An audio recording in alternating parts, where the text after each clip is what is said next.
Olahan pindang biasa menggunakan daging ikan dan sapi, kali ini dengan ceker ayam yang sebutannya pindang ceker. Gurih dengan kuah menyegarkan, jadi wisata rasa lidah pemburunya bergoyang. Serta sensasi pedas dipadu lembutnya daging ceker membuat penikmatnya ketagihan. Untuk membuatnya, dibutuhkan ceker ayam yang dibersihkan dan direbus agar empuk.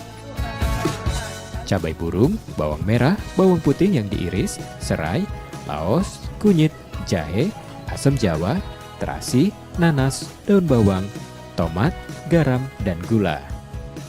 Semua rempah kemudian diulek halus dan merata. Campur dalam panci berisi rebusan ceker ayam. Aduk dan rebus 10 menit. Pindang ceker siap dihidangkan.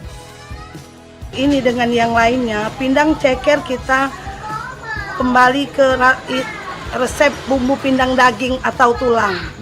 Dia memakai irisan bawang putih, terus memakai jahe. Kalau untuk pindang ikan, kami tidak memakai jahe kan, hanya serai, laos, kunyit aja, cabai bawang kan. Nah di pindang ceker ini sama resepnya seperti pindang tulang dan daging. Penikmat pindang ceker ayam terpikat rasa gurih dari masakan khas ini, membuat sering memesan menu tersebut.